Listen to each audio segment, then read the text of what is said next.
Okay, babe, I have discovered the one thing I miss about owning a home, What is that? having a bathtub that I can just lay in and relax. And I found the solution at the RV show. It's a $1.3 million motorhome with a bathtub and a TV even right over the bathtub. Oh, no, no, no, no.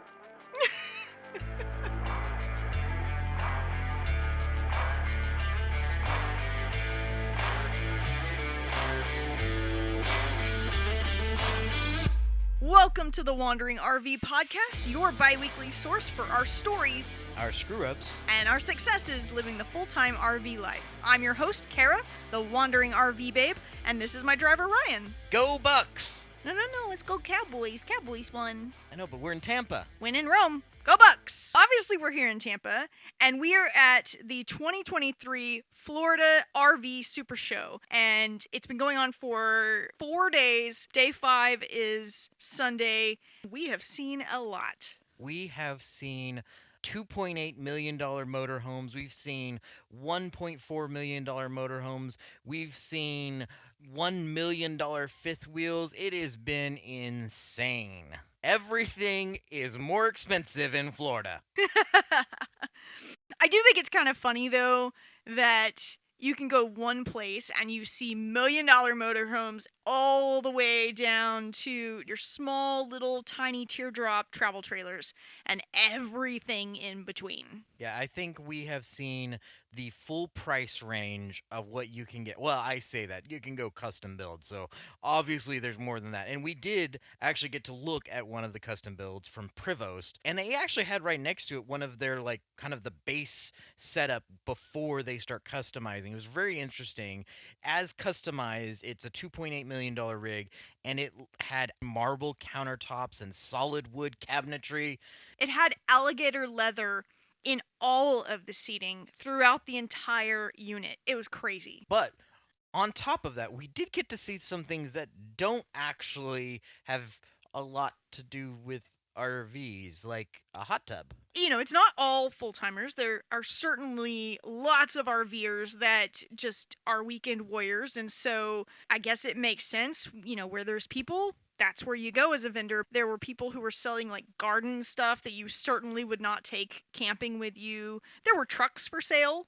Yeah, well, it was nice though, because they had the trucks out for sale, but then on the tag it said what the actual towing capacity was, so you could go pick your RV and come over to the spot and pick your truck that can tow what you pick, so you could drive off the fairground with your truck and trailer in tow. In tow. Haha.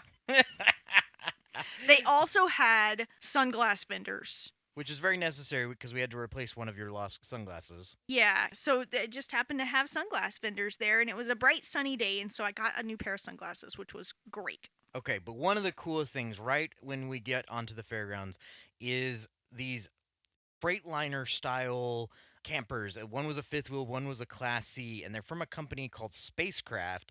And I mean Freightliner, like the big 18-wheeler truck style Freightliners.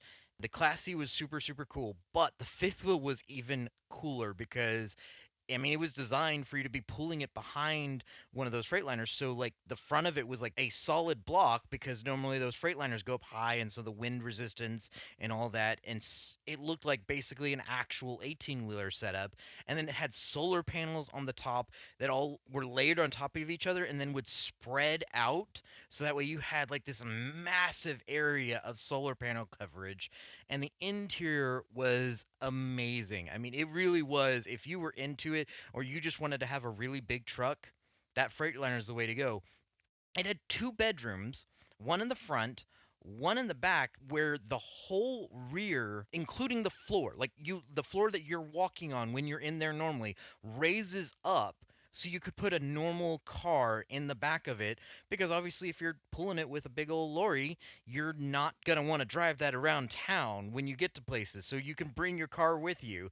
Bring your little electric car probably. I'm sure you could get it customized to have an electric charger in there so you can, when you're at the campsite, you can just roll in and start charging it.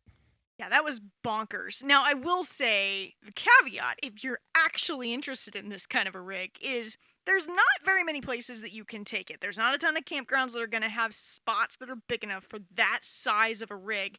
It's massive. It's essentially the size of an 18-wheeler, except the trailer part of the 18-wheeler is your home at that point. But it was certainly really cool to look at.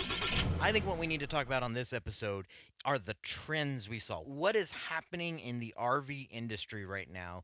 What are we seeing going on? What do we think is going to be coming next based off of what we're seeing? What are we going to see in like 3 years that's just on everything? Yeah. So, first trend is van life, and more van life. And bigger van life. Oh my gosh, the size of the Class Bs are going through the roof. Yeah, it's any way that the manufacturers can create the van life feel, whether it's an actual van, a bus, or a little pull behind trailer.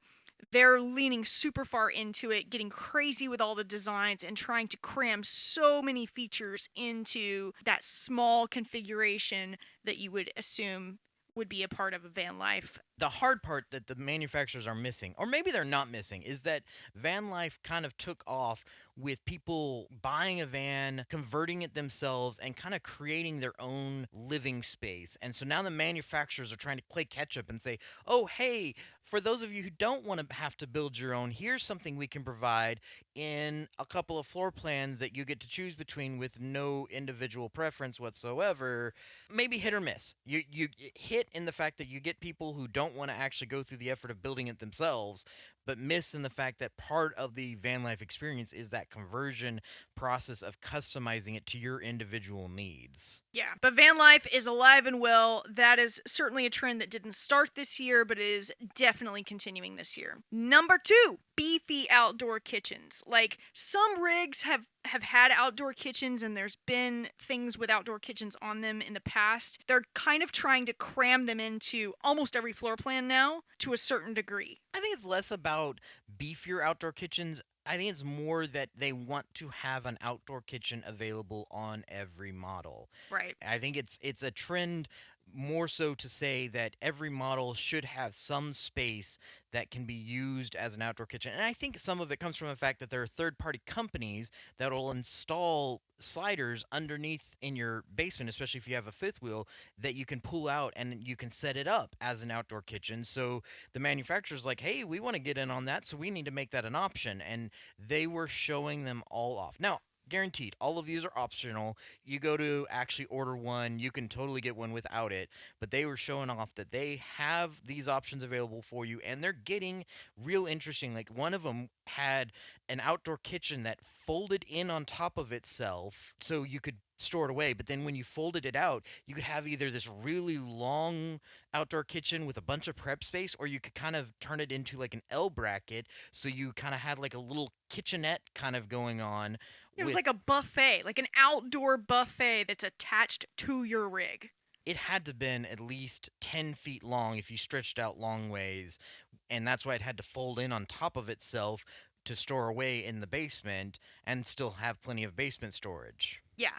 Which brings me to trend number 3, and that is rear basement storage galore. There were a couple of manufacturers over the last few years that started coming out with that rear basement storage that is almost like a toy hauler, but only on the bottom half of the rig.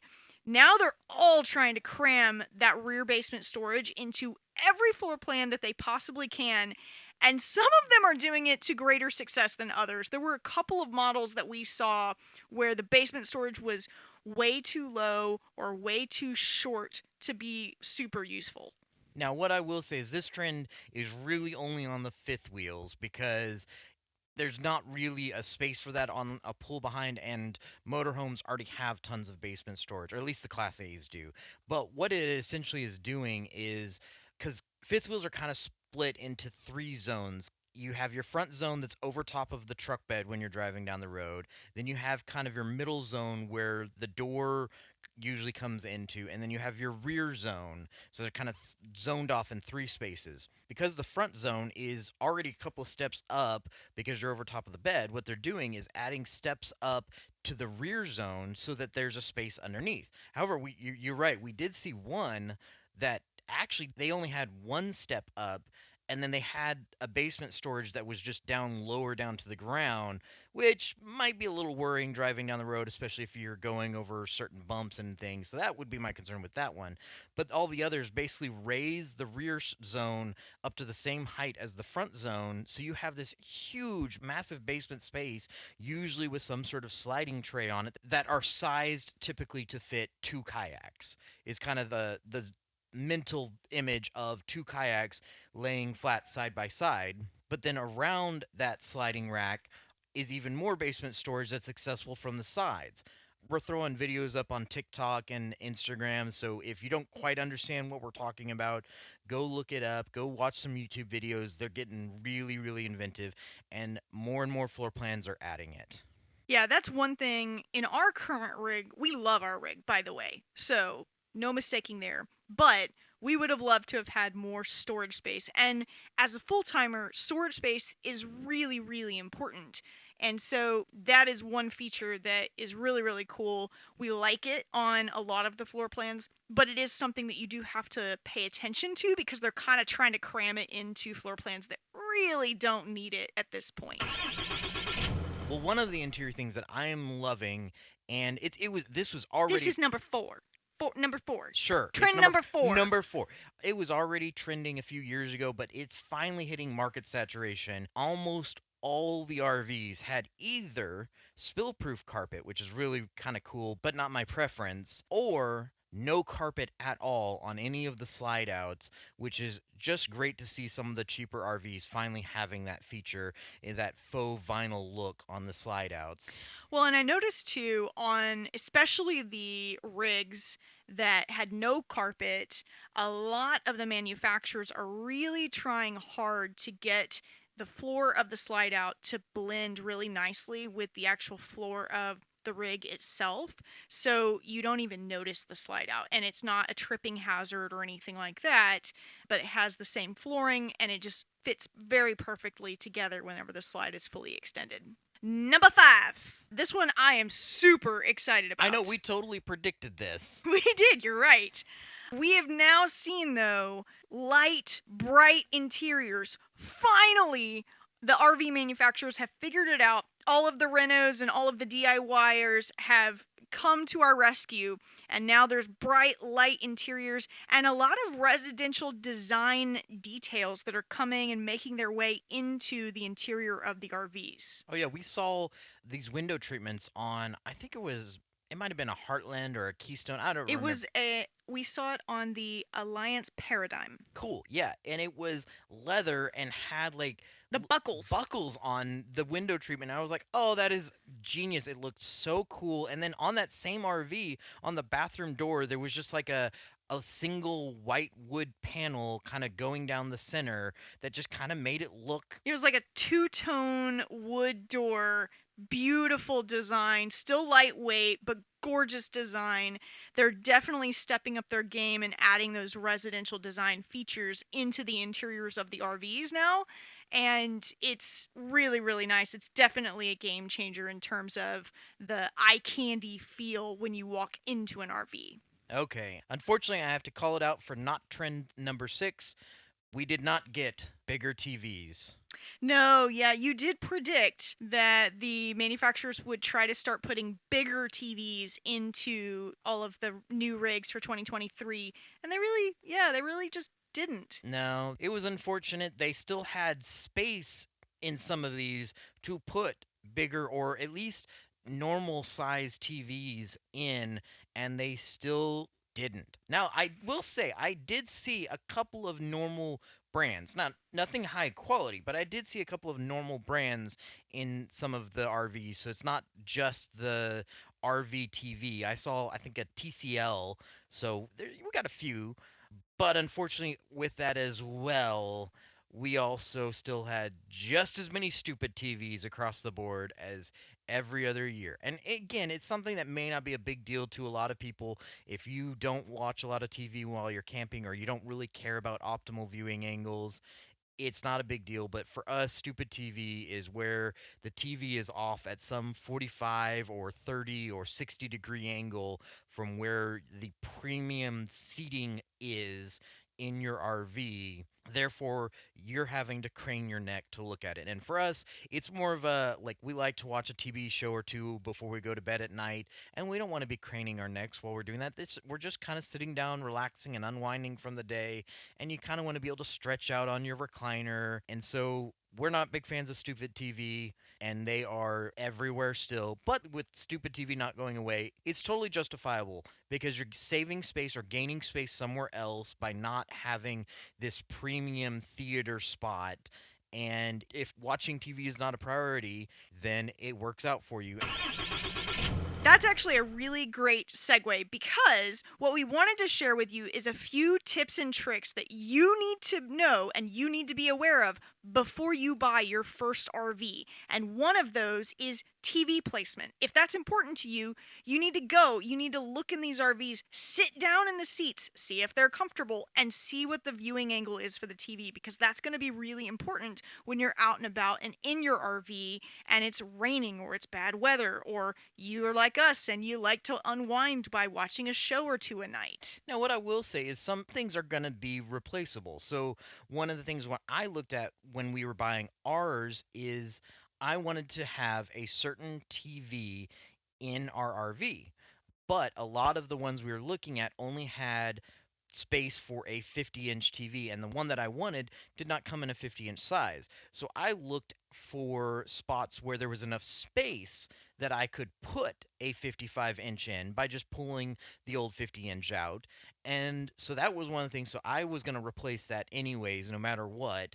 And then as far as your couches and recliners go, that can also be replaced. How they're arranged may not be. So, like, you want to make sure you've got a good viewing angle, but if the chair is maybe not as comfortable as you like, it might be a trade off, or you might be able to deal with it for a little while and then know that you can upgrade your recliners later. That's one of the things we know we want to do with our RV. At some point, we're going to replace the recliners and the couch to have something a little bit brighter because ours are very dark. It's a dark brown, it's not our favorite, but they're also not super high quality either.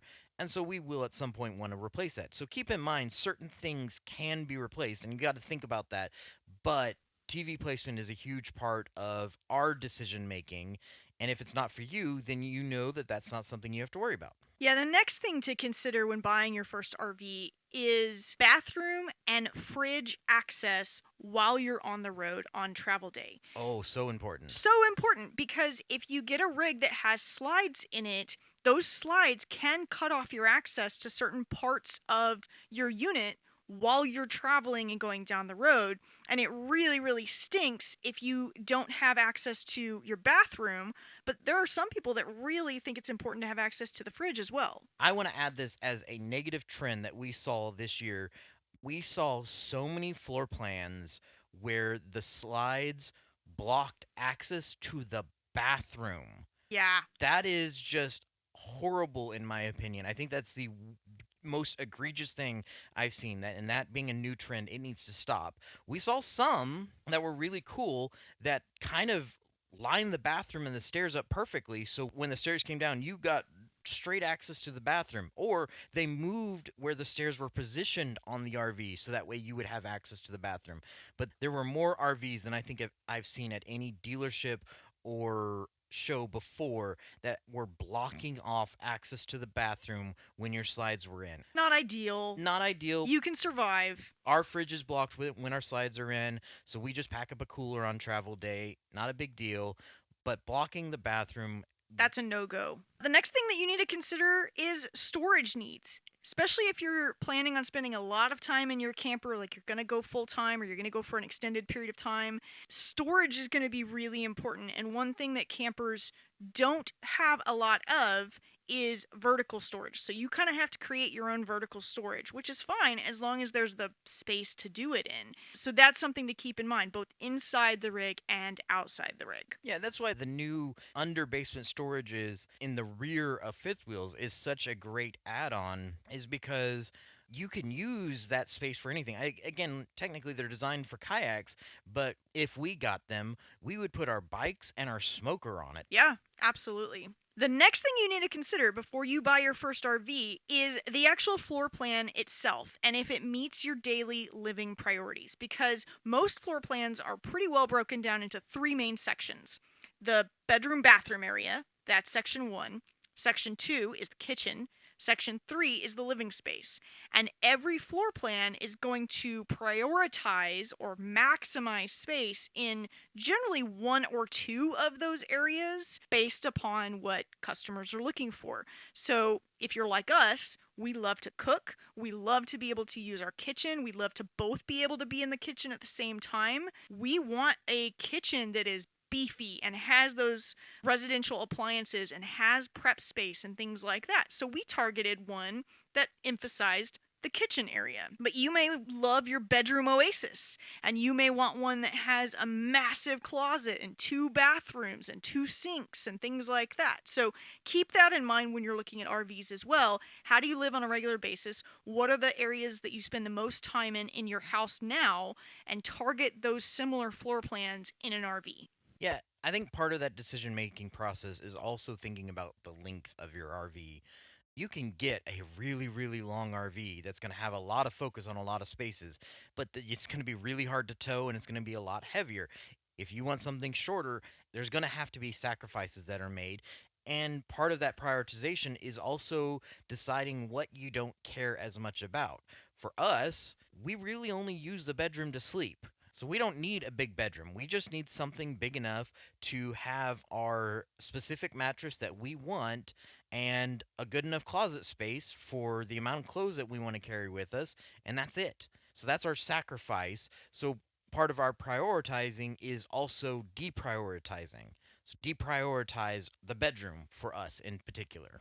Yeah, you bring up a good point too with the length, because there's a lot of campgrounds. Once you get about 41 feet or greater, there's a lot of places where you actually can't fit into campsites.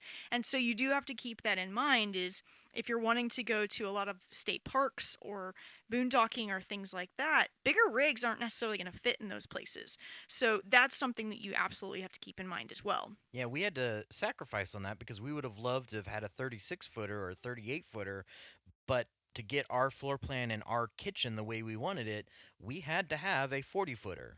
And that's it. We know if a campground can't fit a 41 footer, then we can't go there. Exactly. And I'll throw in the last point. The last one is weight. Some of All you, the weights. all the weights. Some of you already have trucks if you're thinking about buying an RV. Some of you will buy the truck after you buy the RV. And some of you are thinking about getting a motorhome style, Class A, Class B, Class C. Obviously, if you're getting one of those, your vehicle, you're going to be towing it behind you, so you don't need to worry about what I'm about to talk about. But you do have to consider what kind of vehicle to tow behind. But if you already have your truck or are planning on buying a truck, either one works and you can come at it from either perspective. If you already have your truck and you're not planning on upgrading, then what you want to look at is your payload capacity and your towing capacity. Two very different things. Your payload capacity is what your truck can have sitting on top of its axles. So the weight of the hitch, the weight of the trailer on the hitch, you, your spouse, your kids, your dogs, everything that's inside of the truck or weighted onto the truck. In the case of fifth wheels, this includes the pin weight, which is essentially the weight of the trailer that sits on the truck on the kingpin. All of that accounts into your payload capacity. For a pull behind, it's a little different because the weight's actually on your hitch behind the truck. The second weight that you need to worry about is your towing capacity. So for your truck, this is the amount of weight that you can pull behind your vehicle. Your engine and your transmission were designed to move and accelerate forward. This number will tell you how heavy of a trailer you can pull behind you. So in the case of, I'm going to use my truck as an example. The payload capacity on my truck is 3,000 pounds, but the towing capacity is 24,000 pounds. So I can have 3,000 pounds of weight on the truck, but I can have 24,000 pounds of weight pulling behind the truck. The second thing that I will say is whatever your towing capacity is, take 20% off of that. It's the 20% rule. Do not tow at max capacity. You can pretty much have max capacity for your payload, but do not tow max capacity. Your towing needs to be under that number because this is what your engine and your transmission can handle, and the kinds of hills you're going on is going to affect that number. So you may be able to tow 24,000 pounds on a flat road, but 24,000 pounds going up a hill is going to put a lot of wear and tear on your engine and transmission. So try to cut that number down. Again, if you already have your truck, look at those numbers before you go. If you're going to buy a truck, then obviously you can buy your trailer and then you just got to buy a truck that's going to be able to hold it. The last weight to consider is the dry weight of the rig compared to the gross weight of the rig. Dry weight is essentially dry. It's the rig itself completely empty. It doesn't have anything in it. The tanks are not full of water. It doesn't have your stuff in it, your cargo in it, and it doesn't have you in it. The gross weight is how much it can hold with you and all of your stuff in it. And so you also have to keep that in mind as well, because a lot of manufacturers will shave off the gross weight and you may only be able to hold 1,000, 1,500 pounds worth of stuff in your rig. This is going to be how much water you're carrying with you, both fresh or waste, and any items that you've put in your camper. So if you're carrying clothes, bicycles, a bunch of kitchen equipment, smokers, all of that is part of that payload capacity for your trailer as well. So we like to look at rigs that target around 2,000 or 2,400 pounds of cargo that can be held in the actual rig itself, because then that allows you to bring stuff in and live more comfortably in the rig. When you add the dry weight of the trailer plus how much payload you've put in, now you've got the actual weight of your trailer, and this is the weight that needs to be under the 80% when you're towing down the road. There you have it. Our top 5 considerations before you buy your first RV. 1. TV placement. 2. Bathroom and fridge access. 3. Storage. 4. Floor plan. And 5. Weight. So I have a silly question for you. Mm-hmm. What accessory would you want to buy that you saw at the RV show? I definitely think this is in our future. A tire monitoring system is clutch. There are a couple different brands. We're still trying to determine which brand we actually want to go with, but we will ultimately get a tire monitoring system because, one, it just gives us peace of mind while we're traveling down the road. It measures both temperature of the actual tire and wheels themselves as well as the pressure in them as we go down the road, and it allows me to eliminate one thing on my checklist for travel day because I'm the one who's responsible for checking the tire pressure when we start travel day. That's true. It is, for me, I think one of the cool things that I'm considering that we may not even actually do on this RV, but our basement, we have our front basement storage, and I think it'd be really nice to put a sliding storage rack in there. And there were companies there that will do custom ones, so I could actually size it out to be as big or as small as I want. So that way it didn't take up all of the basement storage space, but allowed me to have certain items that would just slide in and out on that rack. Specifically, I was thinking about the smoker, or I had this really crazy idea of potentially putting the tire on a slider so that way if I ever have to change the tire going down the road, rather than having to crawl up into the basement and pull that thing off and wheel it out of the basement and again put it on the trailer, I could essentially just grab the slider, slide it out, and take the tire from there and put it on. So I thought that would That's be a good kind of idea. yeah, I thought that would be a really fun, easy way to do it. So that's one of the ones that I thought would be really cool. Is just a custom designed slider. It's cool to see that there are companies out there that are building custom designs. Yeah, I definitely think that a tire monitoring system and basement sliders are in our future at some point. So now we've come to our pick of the week. We talked about this last episode. We wanted to introduce a new segment that's like our pick of the week, but we didn't want to call it a pick of the week because we wanted to come up with some sort of fun, cheeky name for it. But it's essentially a tip or a trick or a product or a service that we have found helpful on the road and that we'd like to share with you each episode. So for us, the pick of the week this episode is the one thing we wish we had on our RV that we do not have right now. Okay. I saw this on several different RV brands, and I think it would be so useful. And it's just one thing that I wish we had that is so small but so helpful is an electric cord roller. Like just the ability to be able to roll up the electric cord a lot easier rather than me having to like wind it up and just plunk it down in our basement. That feature would be so nice. And yes, I know some of you are going to be like, hey, you can add a roller to your basement. Problem is the way that my storage setup is right now in the basement. If I add it, it's going to block other things. If I figure out a way to not have it block things, then sure, I'll add one at that point. But we saw some that had it in its own little separate compartment off to the side, so that way it didn't take away from the basement storage. I think in one of them, They also had a compressor on the other side too that was really cool. oh yeah, the compressor was really really cool. But the electric roller, I think adding in a compressor every RV. I'm sorry, blanket statement. Every RV should have a compressor built in, no matter what. Just attached to the 12-volt system. That should be standard. We have our compressor. We have one that runs off of 12 volt, but it should just be built in. Like that is just such a crucial feature to be able to do that. But my one thing that I would like is an electric cable roller, just so that way I can have smoother action whenever I'm putting that away. And also, that thing gets so dirty at It so many does. campgrounds. So I'm sitting here rolling it up, by hand, and I'm getting mud and dirt all over me. Whereas if I could just put it on a roller and roll it up, then I could be a lot more hands off. That would be really killer for me. Yeah. Mine was that rear basement storage. We alluded to it earlier. We love our rig. That's the one thing that we wish we had was that rear basement storage with the slide out in the back. So that would be the thing for me. That would be my pick of the week. That makes sense. Okay, instead of a fan question, I've got a question for you from me. Oh, okay. Were there any models at the RV show that tempted you to trade in our current RV? There was one.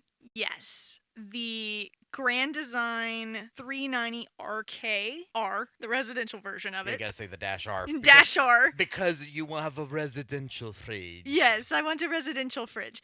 But yeah, the Grand Design 390 RK Dash R was essentially our floor plan that we have right now with that rear basement in the back. And it had some extra just nice features. Like they had a really great big kitchen in the back that didn't have any wasted counter space. So it didn't have any corners that came in that wasted the corner space. It had tons of storage inside the rig as well, and then an island right in the middle of the kitchen for just additional prep space. So on the island, there wasn't a sink, there wasn't a stovetop, there wasn't anything on the island. It was literally just an island like you would have in a residential home. It was really, really nice. And it had the electric roller in It there. The sure did. electric cable roller in the basement space. So that's like two of our, big pick of the weeks. Right there is the electric roller and the rear basement. We're dreaming right now. We're dreaming. I know it solved both of those. It didn't have a compressor, unfortunately. I don't think that trend hasn't taken off just yet outside of toy haulers. It will. It It will. Mark my words. Another year or two, we will start to see more of them. okay. I'm gonna hold you to that.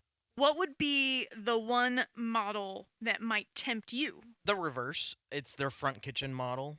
Oh, yeah, yeah. I mean, it was basically the exact same thing. Like you literally took the floor plan and reversed it. I think with the front kitchen model, the only difference might have been that the stovetop was on the center island, but you had additional side prep spaces, which would have been fine also. But it was just really, really nice. I don't know why the front kitchen just always seems to feel bigger even than the rear kitchen ones, but I know you lose out on a lot of things by going with the front kitchen. So I think in the end, I probably would have gone for the rear kitchen, but that front kitchen was just massive. And me being the person who's always cooking in the family, just having that much space to just kind of go around and cook, ooh, it's so nice. Can you tell that we're foodie campers? We are foodie campers. We are foodie campers. Uh, We have some late breaking news for you guys. We're super excited about it. Yes, we just talked about it last episode that we launched our TikTok. We are launching on YouTube. It's not going to be a traditional YouTube channel. It's going to be a little weird for the first couple of weeks. It's gonna be weird. It's going to be the podcast with some extra videos thrown in between. Some of them will be about the podcast, some of them will be just about RVing, but watch out for us. It's going to be Wandering RV Babe on the YouTubes now. On the YouTubes. Well, thanks for listening, campers. We really appreciate it. Stay connected. Follow us on TikTok or Instagram at Wandering RV Babe, or email us a question and a travel idea or a comment at podcast@wanderingrvbabe.com. And we will see you next time or on the tubes. Tallahassee! Tallahassee. You said that last episode too. You're just in the Tallahassee mindset because we're in this Florida beach vibe. Salt life. You know, salt life is just life to me. So we've been here in Tampa with my parents, and they've been coming over and hanging out with us in our RV almost every night. And they're complaining a lot about the fact that we don't have cup holders on one of our couches. So I know It's kind of a miss, honestly. It's really a miss. is. And there's space for it. That's the weirdest part. And I There's know we totally can replace space the for it. furniture, but like that is so annoying that we don't have cup holders. I don't think we're ready yet to replace the furniture, but I think I'm gonna need to find like a cup holder that I could just mount on the wall at this point. I Just- already put some in the Amazon cart.